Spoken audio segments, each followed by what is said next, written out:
नमस्कार दोस्तों भाइयों। आज हमारे साथ महाराष्ट्र से सीधा स्टूडियो में जुड़ रहे हैं स्वतंत्र भारत पार्टी के राष्ट्रीय अध्यक्ष अनिल घनवट जी, जो एक किसान नेता हैं और किसानों की आवाज बुलंद करते रहते हैं। आपको बता दूं कि ये किसानों के हित के लिए केंद्र सरकार के सम्मुख एमएसपी कानूनों को लेकर सुप्रीम कोर्ट की समिति के सदस्य भी रह चुके हैं। आज हम उनसे बात करेंगे और प्याज के ऊपर चर्चा करेंगे, और ये चर्चा काफी महत्वपूर्ण रहेगी कि क्या एक्सपोर्ट ड्यूटी की वजह से अब महाराष्ट्र के बंदरगाहों से प्याज की निकासी कुछ कम नजर आ रही है। बाकी प्याज को लेकर भी कुछ विषयों पर हम बात करेंगे। तो सबसे पहले स्वागत करते हैं अनिल घनवट जी का। नमस्कार सर। नमस्कार सर। नमस्कार। कैसे हैं आप? हाँ, बढ़िया हूँ सर। ठीक है, आप कैसे हैं? जी बढ़िया, बिल्कुल बढ़िया है। तो सर सबसे पहले तो मेरा सवाल जो है मौसम को लेकर के है, क्योंकि महाराष्ट्र में इस समय जो मौसम जो है उसने बड़ी हलचल मचाई हुई है। तो आप ये बताइए कि महाराष्ट्र में अभी क्या कुछ विपरीत परिस्थितियां मौसम को लेकर नजर आ रही हैं? एक बात तो अच्छी रही कि इस साल मानसून बिल्कुल समय पे शुरू हो गया और बड़ी अच्छी तरह से बरस रहा है। लेकिन वो अब इतना बरस रहा है कि मुश्किलें पैदा हो सकती है। अच्छा। और काफी सारे जिलों में बाढ़ आ चुकी है और ज्यादा बारिश की वजह से कुछ फसलें भी खराब होने की आशंका है। तो फिर एक बार उसकी बुआई करना पड़ती है, क्या ऐसी नौबत आ सकती है। और प्याज के बारे में जो बुआई के लिए हम सीडलिंग तैयार करते हैं, वो ज्यादा बारिश की वजह से कुछ खराब होने की आशंका है। वैसे तो ऐसे बारिश से अच्छी है तो फसलें भी अच्छी है इस महाराष्ट्र में। फिर से कितने दिनों तक अब बारिश चलती रहती है, इसके ऊपर निर्भर करता है कि अपने फसलों को कितनी नुकसान होगी या फायदा होगा। सर अभी इस मौसम का क्या कुछ असर जो है वो प्याज के बाजारों पर और किसानों के स्टॉक पे पड़ता नजर आ रहा है? बरसात का बिल्कुल इस पे कुछ परिणाम नहीं है, क्योंकि मार्केट तो चल रहा है और मौसम की वजह से कोई इसमें दिक्कत नहीं आ रही है। अच्छा। प्याज के व्यापार पर कोई दिक्कत नहीं। अच्छा, ऐसी कोई दिक्कत नहीं है, ठीक फ्रिक्वेंटली चल रहा है बाजार? हाँ बिल्कुल बिल्कुल अच्छी तरह से चल रहा है जी। तो सर मेरा सबसे पहले आपसे एक ये सवाल है कि भारत देश में सालाना कितनी प्याज का उत्पादन होता है और किन राज्यों में सबसे ज्यादा जो है वो प्याज का उत्पादन होता है? वैसे तो महाराष्ट्र जो है सुनने में आता है कि एक लौता 40% उत्पादन होता है यहाँ पे। हाँ बिल्कुल सही है। महाराष्ट्र में 38 से 40% तक का उत्पादन होता है, जो पूरे देश में होता है जी। और हमारे देश में पूरी जो प्याज की फसल है उसकी उपज है 2.5 crore ton, 2.5 crore metric ton का हम उत्पादन करते हैं। और हमारे देश की खपत है जो खाने के लिए लगता है हमारे देश में, वो सिर्फ 1 करोड़ टन है। यानी हमारे पास 1 करोड़ टन ज्यादा प्याज बाकी रहता है। समझ लो 50 लाख टन खराब हो गया और फेंकना पड़ा, फिर भी 1 करोड़ टन प्याज हमें बाहर बेचनी ही पड़ती है, तभी किसानों को कुछ राहत मिल सकती है। नहीं तो ये पूरी प्याज अगर देश में ही बेचनी पड़े तो औने पौने दाम में किसानों को प्याज बेचनी पड़ेगी जी। इसलिए ज्यादा बाहर है। और महाराष्ट्र एक प्रमुख राज्य है जो प्याज उगाता है। 1980 के दशक तक तो सिर्फ महाराष्ट्र में सबसे ज्यादा प्याज होती थी, लेकिन बाद में जब अच्छे दाम मिलने लगे तो गुजरात में अच्छी तरह से प्याज हो रहे। गुजरात, कर्नाटक, मध्य प्रदेश, राजस्थान और हरियाणा में भी अभी काफी प्याज उगाने लगे हैं किसान। तो महाराष्ट्र की जो मोनोपोली थी 1980 के दशक में, वो अब नहीं रही और भारत दुनिया का दूसरे नंबर का प्याज उत्पादन करने वाला देश है। सबसे ज्यादा चीन और उसके बाद भारत है जो सबसे ज्यादा प्याज उगाता है। सर निर्यात को लेकर के मेरा एक आपसे सवाल है कि भारत में इस समय जो प्याज का निर्यात हो रहा है वो पिछले साल जैसा ही हो रहा है या पिछले साल से इस बार जो निर्यात हो रहा है वो कुछ कम है? पिछले साल अगर कहें तो एक्सपोर्ट बैन रहा है, काफी समय से एक्सपोर्ट बैन रहा है तो निर्यात हो ही नहीं रही थी। इससे पहले साल में काफी अच्छी निर्यात हो रही थी, क्योंकि बहुत ज्यादा यहाँ उत्पादन हो गया था प्याज का, तो काफी अच्छी तरह से निर्यात हो रही थी। इस साल क्या हुआ है, दाम बढ़ने लगे और आगे चुनाव थे तो सरकार को डर लगा कि भाई प्याज महंगा हो गया तो सरकारें गिर जाती है। इनको पहला अनुभव है वाजपेयी टाइम के सरकार में बहुत नुकसान हुआ था बीजेपी का। तो इस बार उन्होंने प्याज के दाम कंट्रोल करने के लिए पहले तो स्टॉक लिमिट लगा दिए। स्टॉक लिमिट लगाने से भी प्याज के दाम ज्यादा कंट्रोल नहीं हुए, तो फिर उन्होंने पूरी तरह से एक्सपोर्ट बैन कर दिया। एक्सपोर्ट बैन कर दिया तो किसानों को बहुत कम दामों में प्याज बेचनी पड़ रही थी। और फिर आगे फिर से इलेक्शन आ गए तो उनको किसानों को राहत देने की उन्होंने सोची, तो एक्सपोर्ट से बैन हटा दिया। लेकिन उस पर $550 का उन्होंने मिनिमम एक्सपोर्ट प्राइस, जो न्यूनतम निर्यात मूल्य है, वो लगा दिया और उसके ऊपर 40% और एक्सपोर्ट ड्यूटी लगा दी। तो इसकी वजह से भारत से बाहर जाने वाली प्याज काफी महंगी हो रही है। जब तक पाकिस्तान की प्याज बाजार में नहीं आई थी तब तक तो हमसे यहाँ से प्याज जाती रही और किसानों को 30-35 रुपए के दाम मिलते रहे। लेकिन अब पाकिस्तान की प्याज मार्केट में आ रही है, वहाँ वो एक्सपोर्ट ड्यूटी नहीं है, तो पाकिस्तान से सस्ती प्याज मिल रही है। जिन देशों को हम एक्सपोर्ट कर रहे थे उन्हीं से वही पाकिस्तान भी उन्हीं देशों को कर रहा है, जैसे कि सिंगापुर है, मलेशिया है, श्रीलंका है। इन देशों को हम भी भेजते हैं, बांग्लादेश से पाकिस्तान भी भेज रहा है। तो इस कंपटीशन में हमारी प्याज महंगी हो रही है। तो इसका नतीजा यह है कि पिछले 15 दिनों में लगभग 75% प्याज की निर्यात कम हो चुकी है। सिर्फ 25% प्याज जा रही है, 75% जो जाती थी वो नहीं जा रही है। और उसका परिणाम यह है कि आज प्याज के दाम फिर से 25 रुपए के अंदर आ गए, यानी कम से कम 10-12 रुपए का घाटा किसानों को सहना पड़ रहा है। अब सरकार ने कदम उठाने चाहिए, कम से कम ये तो हटा दो एक्सपोर्ट ड्यूटी, तो ये हम पाकिस्तान के साथ कम्पीट कर सकेंगे। ये नहीं किया तो फिर प्याज मार्केट में ज्यादा आएगी और दाम फिर से गिरेंगे, किसानों को नुकसान सहना पड़ेगा। जी सर, साथ ही ये भी बताइए कि किस दर्जे की प्याज जो है वो ज्यादातर निर्यात में आती है? प्याज जो निर्यात होती है इसका जो डायमीटर होता है प्याज का, इसके ऊपर निर्भर करता है। ज्यादा से ज्यादा प्याज 45 mm से 55 mm तक की प्याज एक्सपोर्ट होती है। वो पूरे देश में, पूरे दुनिया में इस टाइप के प्याज को डिमांड होती है। और बड़ी प्याज जो दुबई में चलती है, जो मुस्लिम कंट्रीज है, अखाती देश है, उनमें बड़ी साइज की प्याज चलती है। बाकी श्रीलंका हो, मलेशिया हो, बांग्लादेश हो, यहाँ 45 mm की भी प्याज चल जाती है। और जो यूरोपियन कंट्रीज है उनका क्वारंटाइन बहुत ही तगड़ा होता है, जिनके स्टैंडर्ड बहुत स्ट्रिक्ट होते हैं। तो हमारे यहाँ से जाने वाली प्याज यहाँ पर ज्यादा से नहीं जा सकती, क्योंकि वो रिजेक्ट होने की आशंका बहुत है। और अगर प्याज रिजेक्ट हो गया तो उसको फेंकने का खर्चा भी हमको यहाँ से देना पड़ता है।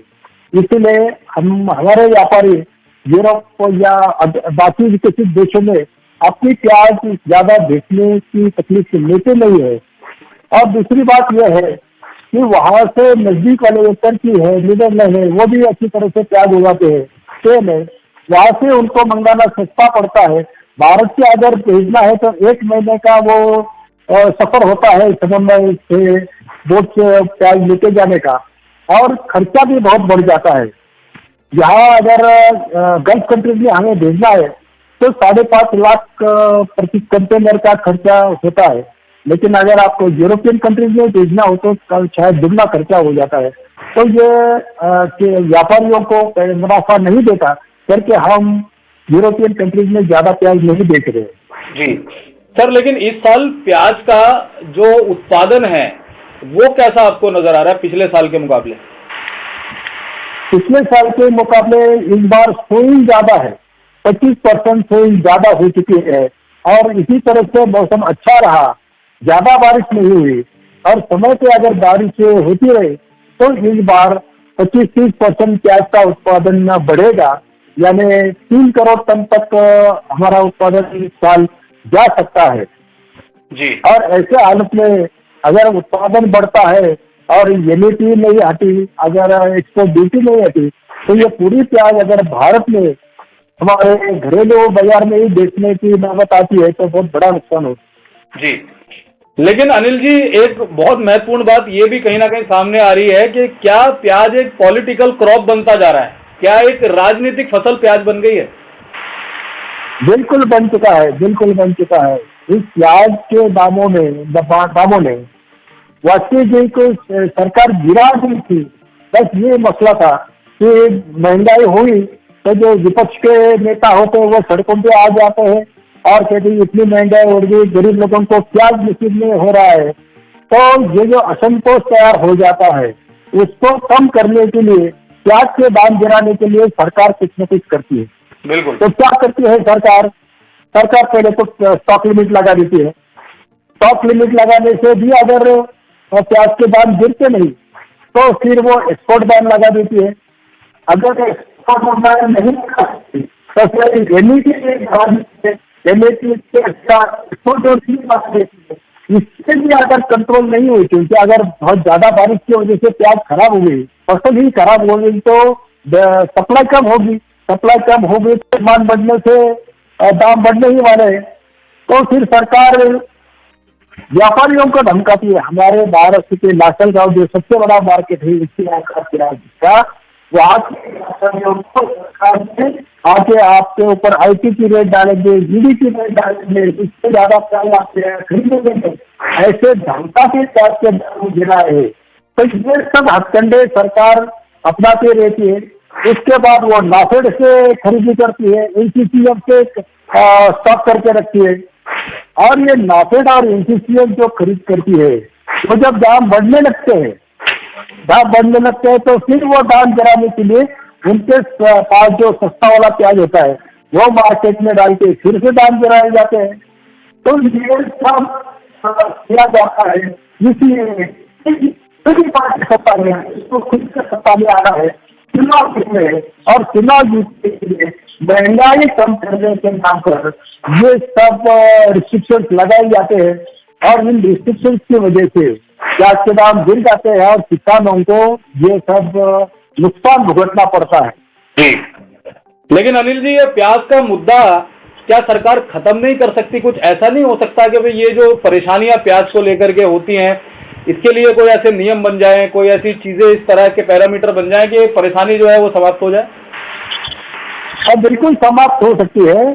सिर्फ इसके लिए सरकार जो कर रही है वो करना बंद कर दे। सरकार ने कुछ नहीं करना है। जो मार्केट है मार्केट की सबसे चलने दे। यहाँ अगर शॉर्टेज है तो बाहर से इम्पोर्ट कर रहे, वो भी सरकार नहीं करे, व्यापारी करेंगे। हमारे एक दोस्त है ऑस्ट्रेलिया में, मैंने उनसे पूछा कि भाई हमारे यहाँ कभी 2 रुपये किलो प्याज बिकती है तो कभी 100 रुपये किलो हो जाती है, ऑस्ट्रेलिया में कैसा है? तो उन्होंने कहा कि पिछले 10 साल में $1 से ज्यादा फ्लक्चुएशन नहीं हुआ है पूरे मार्केट में। क्या ऐसा क्यों?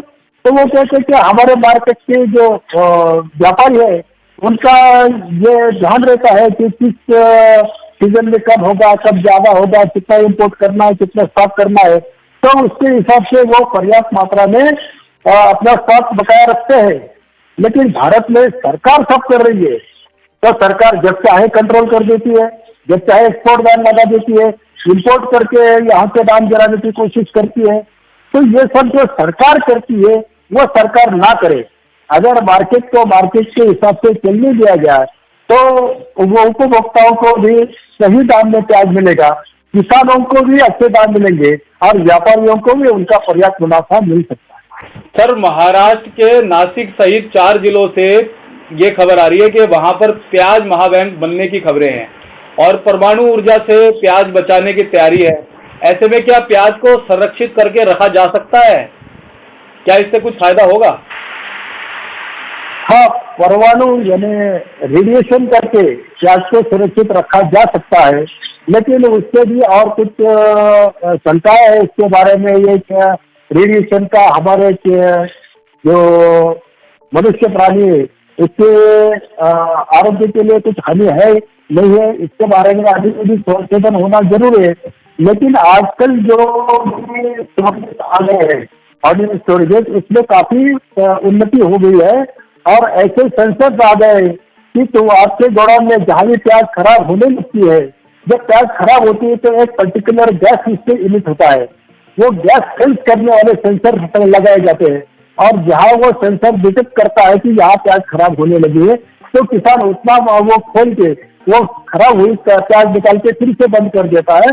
तो काफी हद तक खराब होने वाले प्याज का नुकसान कम हो सकता है, और किसानों के पास अगर स्टोरेज है तो पूरे साल भर हमें पर्याप्त मात्रा में प्याज की अवेलेबिलिटी मिल सकती है। दूसरी बात यह है कि जब बहुत शॉर्टेज होता है, एक टाइम होता है जब अक्टूबर, नवंबर, दिसंबर, इन 3 महीनों में हर साल शॉर्टेज आ जाता है, और हर साल सरकार रिस्ट्रिक्शन लगा के दाम गिरा देती है। अगर प्याज के ऊपर प्रोसेसिंग हो जाए, यानी कोई ड्राई स्टैक्स बनाते हैं डिहाइड्रेशन करके, या अभी नई टेक्नोलॉजी आई है कि फ्यूज बना के रखे, प्याज काट के फ्रेश प्याज काट के डीप फ्रीज करके रखे, और जब चाहे वो फ्रेश की तरह हम अपनी टेबल पे यूज कर सकते हैं। ये टेक्नोलॉजी आ गई है, लेकिन सरकार इतना हस्तक्षेप करती है प्याज के मार्केट में कि कोई इस तरह के व्यापार में या इस तरह के इंडस्ट्री में इन्वेस्टमेंट करने की सोचता ही नहीं। वो अगर करोड़ों रुपया खर्चा करके एक यूनिट लगा देता है और वो प्याज खरीद के रखता है, और सरकार कहती है कि इससे ज्यादा आप प्याज नहीं रख सकते, उसको 1000 टन की स्टॉक करने की जरूरत है, आप कहेंगे 100 टन से ज्यादा आप नहीं रख पाएंगे, तो इसको जेल जाना पड़ेगा या नुकसान भुगतना पड़ेगा। इसकी वजह से कोई ज्यादा प्रोसेसिंग यूनिट हमारे देश में नहीं हुई है।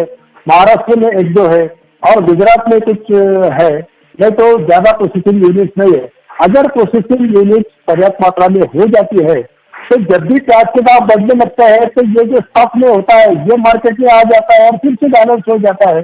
इसमें सरकार ने ऐसे यूनिट को बढ़ावा देने की जरूरत है, और जो रिस्ट्रिक्शन सरकार डाल रही है वो हमेशा के लिए खत्म कर देने चाहिए। बिल्कुल सर, लेकिन महाराष्ट्र से एक बहुत महत्वपूर्ण ये जानकारी आ रही है, अब ये पता नहीं उड़ती हुई खबर है या ये सच है, कि ये जानने को मिल रहा है कि जो वहां पर बंदरगाहों पर फिलहाल जो कंटेनर खड़े हुए हैं एक्सपोर्ट के लिए, उनमें काफी सारा प्याज रखा हुआ है और वो फ्रिक्वेंटली जैसे पहले एक्सपोर्ट हो रहा था वो नहीं हो रहा। और उसका कारण ये है कि जो 40% एक्सपोर्ट ड्यूटी लगाई गई है उसका कहीं ना कहीं असर है।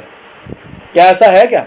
नहीं, अभी तो बंदरगाह पे कोई कंटेनर रुका हुआ नहीं है। खबर यह है कि एक्सपोर्ट भी कम हो गया है। पाकिस्तान का जो प्याज अभी मार्केट में आ रहा है इसकी वजह से हम कंपटीशन में नहीं टिक रहे हैं, और ये जो एक्सपोर्ट ड्यूटी लगाई है वो हटाने की जरूरत है। वो अभी हटेगी तो बहुत अच्छा होगा, तो मार्केट में हम कॉम्पिटिटिव हो जाते हैं। और उसके बाद जो एमईपी लगाई वो अगर हटती है तो बहुत ही बढ़िया काम हो जाता है। 75% हमारा एक्सपोर्ट पिछले 15 दिन में कम हो चुका है, 25% ही एक्सपोर्ट हो रहा है। तो कंटेनर वहां रुके हुए नहीं है, लेकिन एक्सपोर्ट ही कम हुआ है, इसलिए प्याज ज्यादा नहीं जा रही है, प्याज बाहर नहीं जा रही है करके अभी किसानों को भी कम दाम मिल रहे हैं। 33 रुपये बिकने वाला प्याज आज 22-23 रुपये बिक रहा है। तो किसानों को इसमें 10-12 रुपये का नुकसान भुगतना पड़ रहा है सरकार की नीतियों की वजह से। जी अनिल जी, ये और बताइए कि पिछले साल जैसे ही भाव हैं इस बार, या इस बार किसानों को कुछ थोड़ा सा जो मुनाफा है, उनका मेहनताना है, उनका लागत मूल्य है, ये कुछ पिछले साल से कुछ एक्स्ट्रा ऑर्डिनरी मिल रहा है? अब मिल रहा है।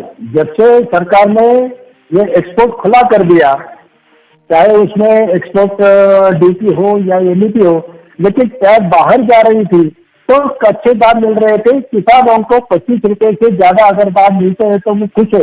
उसे 80-90 रुपये चाहिए ऐसा नहीं है, लेकिन उसका लागत खर्चा अगर आप 6 महीना प्याज रख रहे हो अपने पास तो वो 25 रुपया कम से कम उसका लागत मूल्य आता है, उसको उगा के स्टोर करने तक का।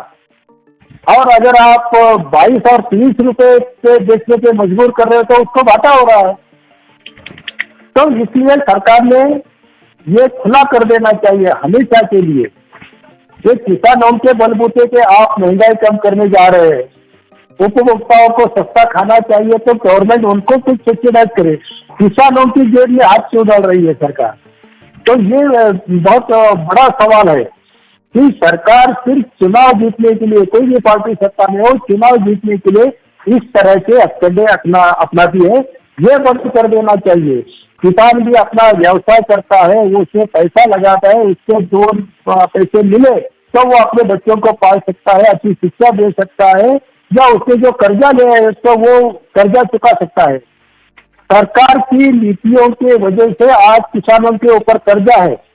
नासिक में एक Nashik district central cooperative bank है और पूरे प्याज वाले किसान उसके मेंबर से वो वहां से कर्जा उठा रहे हैं।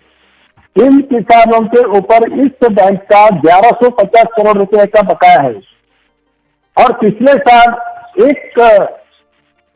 एक साल में, एक सीजन में ये एक्सपोर्ट बैन लगाने की वजह से किसानों का 15,000 करोड़ रुपए, यानी एक ही फसल में पूरा बैंक का कर्जा चुका सकते थे किसान अगर उनको पैसा काम नहीं दिया होता तो। आप समझिए कि 10 रुपए से अगर भाव कम हो जाता है प्याज का तो एक किसान का 1 लाख रुपया पर एकड़ का नुकसान होता है जो उसे मिलना था। सरकार की नीतियों की वजह से वो उसके हाथ से चला गया और पिछले साल तो 30 रुपए से कम हुआ था, यानी पर एकड़ 3 लाख रुपए किसानों को घाटा हुआ है सरकार की नीतियों की वजह से। अगर वो पैसा किसान के हाथ में आता तो किसान वो कर्जा चुका सकता था। इसीलिए हम कहते हैं कि किसान सरकार को कुछ देना लगता ही नहीं, सरकार के ऊपर हमारे पैसे वो वापिस करो, ये हमारी मांग रही है पिछले 40 सालों से। जी घनवट जी, मेरा एक आखिरी और बहुत महत्वपूर्ण सवाल है कि क्या प्याज पे एक्सपोर्ट ड्यूटी होनी चाहिए या नहीं होनी चाहिए, और अगर होनी चाहिए तो उसका पैरामीटर क्या होना चाहिए, मतलब कितने तक, जैसे 40% लगा दी, इससे निर्यात में काफी दिक्कतें आ रही हैं, कितनी एक्सपोर्ट ड्यूटी होनी चाहिए? 0% होनी चाहिए, 0%। बाकी जो इंडस्ट्रियल गुड्स है उसको एक्सपोर्ट करने के लिए आप उनको प्रमोट करते हैं, ज्यादा एक्सपोर्ट करते हैं तो आप उनको भारत रत्न देते हैं, उनका सम्मान करते हैं क्योंकि उन्होंने बाहर से फॉरेन एक्सचेंज जो लाया, देश के तिजोरी में पैसा आया उनकी वजह से। और किसान जब वो अपनी फसल एक्सपोर्ट करता है तो वो क्या फॉरेन एक्सचेंज नहीं लाता, तो वो क्या देश के हित में काम नहीं करता है, देश के तिजोरी में पैसा नहीं आता है। किसान भी बहुत, इससे भी बहुत ज्यादा काम करता है। पूरी दुनिया जब कोविड में घर बैठी थी तब किसान काम कर रहा हो, किसान ने इस देश को बचाया है, ये हम भूल नहीं सकते। आप एक्सपोर्ट ड्यूटी क्यों लगाते हैं? दाम गिराने के लिए, कंट्रोल करने के लिए। ये करने की जरूरत नहीं है, ये तो तेजी मंदी तो चलते रहते हैं। और खर्चा कितना होता है एक स्टडी का, इससे स्टडी हुआ है और इस स्टडी से ये देखा गया है कि अगर 80 रुपये भी ये जाता है प्याज का दाम, उपभोक्ता अगर 80 रुपये में भी प्याज खरीदी करता है तो उसका एक महीने का खर्चा 380 रुपये है सिर्फ प्याज के ऊपर। एक फैमिली का, 5 लोगों की फैमिली, सिर्फ 380 रुपये अगर प्याज की खरीदी का बहुत ज्यादा है क्या? आज एक का रिचार्ज 400 रुपये का हो गया। फैमिली में 5 मेंबर है तो 5 मोबाइल है तो 5 लोगों का आप रिचार्ज कर सकते हैं। जब उपभोक्ता 100 रुपये देता है किसी चीज के या प्याज के, तो उसमें से ओनली 29.6% किसान के हाथ में आता है। ये स्टडी हुआ है, यानी 30% अगर किसान के हाथ में आता है। और आज हमें एवरेज प्याज बिकते हैं 30 रुपया किलो शहरों में, तो 30 रुपये से सिर्फ 9 रुपये किसान के हाथ में आ रहे हैं। वो 25 रुपया, 20-25 रुपया खर्चा कर रहा है, तो इतना घाटा वो कब तक सहेगा और क्यों सहेगा? क्या हमने जिम्मेवारी ली है पूरे देश को मुफ्त में चलाने की? तो इसके ऊपर गौर करना चाहिए। 60% जनता आज किसान में खेती है, देहातों में रहती है। अगर ये गरीब रहे तो देश अमीर नहीं हो सकता, विकसित नहीं हो सकता। बस इनके हाथ पैर खोल दो। सरकार जो हस्तक्षेप करती है किसी उपज के व्यापार में, वो बंद करे। यही एक उपाय है इसके लिए, दूसरा कुछ नहीं। तो बहुत बहुत आपका धन्यवाद करेंगे सर, आप हमारे साथ जुड़े और आपने विस्तृत चर्चा जो है वो हमारे साथ करी, और हम आपसे यही कहेंगे कि दोबारा फिर आपके साथ हम जुड़ने की कोशिश करेंगे। कोई जो भी नई खबरें और मुद्दे जो हैं प्याज को लेकर के, प्याज की राजनीति को लेकर के आएंगे तो हम आपके साथ जरूर जुड़ेंगे। तो आपका बहुत बहुत धन्यवाद सर, आप हमारे साथ जुड़े। धन्यवाद सर आपके चैनल पे मुझे ये मौका देने के लिए। और जब भी सिर्फ प्याज नहीं, किसी भी कृषि उपज के बारे में अगर कुछ कहना हो तो जरूर हम आपसे भी कुछ सीख लेते हैं। धन्यवाद। बिल्कुल बिल्कुल। तो दर्शकों, आज हमारे साथ जुड़े थे महाराष्ट्र से स्वतंत्र भारत पार्टी के राष्ट्रीय अध्यक्ष अनिल घनवट जी, जिन्होंने प्याज को लेकर के महत्वपूर्ण जानकारियां आप लोगों के सामने रखी हैं। और आप ऐसे ही हमारे साथ जुड़े रहिए। डीएमटी टीवी आपको लगातार ऐसी अच्छी जानकारियां देते रहेगा। मिलते हैं अगली अपडेट के साथ, तब तक के लिए जय हिंद, धन्यवाद।